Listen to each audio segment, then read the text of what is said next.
Hello, and welcome to this week's episodes of Small Steps, Big Changes with Kayleen. I'm your host, Kayleen, and if you're new to this show here, this is just about giving little tips and tricks, hopefully most of them at low cost or free, that will help you optimize your life, make small changes that will eventually lead to bigger, awesome lifestyle changes. So if you like this kind of stuff, please be sure to like, comment, subscribe, and we'll just get right into it here. Today we are going to talk about something everybody does, whether they think about it or not, and that is breathing. It seems like something so simple, but at the same time, a lot of us aren't doing it properly, and I know myself, I wasn't doing it properly until probably about a year ago when I learned that I was not doing it properly. So most of us, when we're breathing, we're taking a breath and our chest is going up. So chest breathing. You're probably doing that right now. Did you just do that right now? Did you see if your chest is moving? Okay. Well, if the answer is yes, we want to kind of work on getting our breathing more diaphragmatic, or some people call it belly breathing. There are many benefits to belly breathing. Basically, when we're breathing through our chest, we are not getting maximum oxygen to our bloodstream, which is, as you know, very important for all metabolic functions. I mean, if you're not getting oxygen to your cells, you're dead eventually. So, and like I heard something too that kind of shook me. It was like, if you are going to be doing something every day, wouldn't you want to be doing it the best way possible? Which is breathing. We're doing it every day. Let's work on getting it to be the most perfect breathing ever. So, if you don't know, your diaphragm is like that little like dome-shaped muscle in between, like right underneath your rib cage. And so when you're going to practice diaphragmatic breathing, the best way to start out is to lie flat on the couch or the floor. You can have a head support if you want, and you'll want your knees slightly like bent in like a triangle position. And you put one hand on your belly, one hand on your chest, and try to move just your hand on your belly when you take a big inhale through the nose. So you'll see there was little to no movement in the top. Actually, probably can't see, but my bottom hand was moving. So try that out on your own. And when you graduate from the lying, you can go to seated and see, can you master the seated diaphragmatic breathing?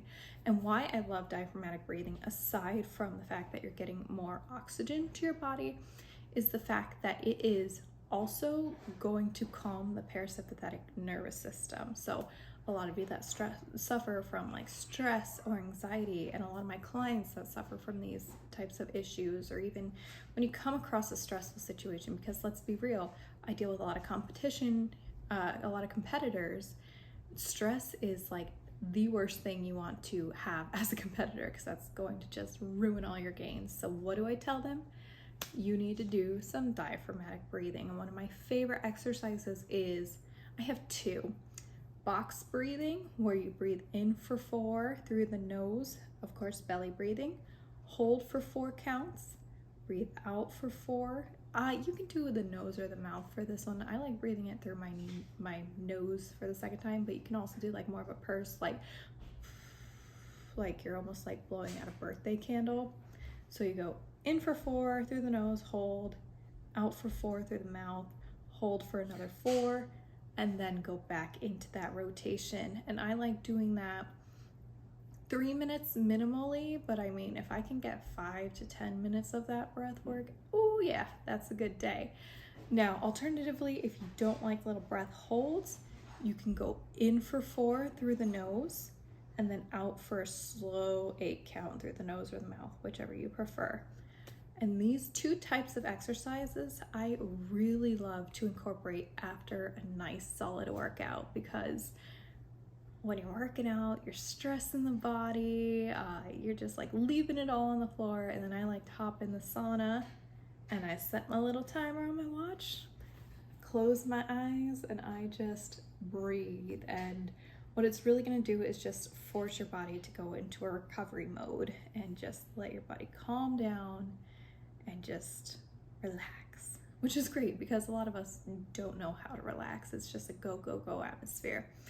So when you're stressed, when you're having anxiety, when things aren't going the way you're supposed to go, take 3 to 5 minutes, 10 minutes is great too, and just breathe diaphragmatically, all right?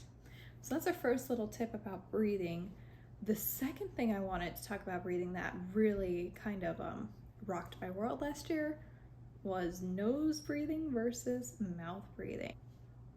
So last year I went and saw a Bodyworks guy, and he's like, "Oh, you're a mouth breather," and I'm like, "Yes, aren't we all?" And turns out no. So my background, I was a choir nerd, which if you know me, you know this. I'm also a karaoke queen too, but I digress. So through choir, like all my life, you have these long phrases, you breathe, and then you go into the next one. So that's how I've been trained. And I think that's, how it kind of was rooted in me. But that is really not an efficient way to breathe. When you think about it at the basis, what is your mouth for? Your mouth is for tasting, chewing, swallowing. Your nose is really what was made to breathe because it's got all those little hairs that filter all the particles out. So there are definitely some pros to breathing out your nose. One, again, you've got the filtration system built into your nose. 2, it humidifies the air that's going into your lungs. Excuse me. And 3, it actually increases nitric oxide production, which we will get into that in a second. Now, when you contrast that to mouth breathing is bringing cold air to the lungs. It's not getting that humidity effect because it's just going straight down there. Also, it can lead to some not desirable side effects. Let's just call them side effects. So you can get tooth decay, you can get gingivitis, you can have bad breath, all of these things just because you're breathing in through your mouth and not through your nose. Let me see, did I miss any side effects? Let me see. Oh yeah, because you're not filtering stuff, you can get allergic reactions to things more, like your allergies will be more severe or could be more severe by breathing through your mouth. I think that was all. I don't think I missed anything here. Sorry, I'm referencing my notes. So you can see making the swap to nasal breathing can be very advantageous. And I will say personally, over the last year, I have swapped to nasal breathing. It is a little more challenging to hold conversations like that, but overall, I like it. And I can say, as someone who suffers pretty severely from seasonal allergies, this season was not too bad. So I attribute that to nasal breathing. One of the big places that you will find mouth breathing preference to nasal breathing in nature is while you sleep. Personally, that's one sign on a road trip Brad would know whether I was asleep, is if I had my mouth open, and that's how I slept at home too, just mouth open, drooling all over the place. So when I came across things that talked about mouth taping during my sleep, I was like, you know what? I am going to try that because they touted, all these benefits, no bad breath, no tooth decay, and better sleep. You don't wake up with a dry mouth. So I was like, let me give this a shot. And you know what? I freaking love taping my mouth. I look like a crazy person when I go to sleep, but I'll cuddle with my husband for a little bit. When we both fall asleep, I'll grab my roll tape it shut. Now, as a side note, if you do have sleep apnea, you might want to check with your doctor. Although I have heard if you have a CPAP, you can wear that and tape your nose or tape your mouth, and you will actually get better sleep from what I've heard. But check with your doctor, make sure that's okay. And you might want to train your nose as well before you jump right into taping your mouth shut before you sleep. And it does look really weird and it sounds a little crazy, but I actually noticed, and this is of course anecdata myself. I sleep track a lot of stuff, and my heart rate during my sleep has decreased since taping my mouth shut, so that was pretty cool to see. The other part of my life that I've incorporated nasal breathing is at the gym. So you think of so many people at the gym and you just get done with a wicked set of squats and you're just like, oh gosh, and you're panting with your mouth open. Well, you're not really accomplishing the max amount of oxygen to your muscles by doing that, as we found out. We found out that breathing through our mouth isn't as ideal. If we can really go through the nose and get the diaphragmatic breathing during our workouts, that's even better.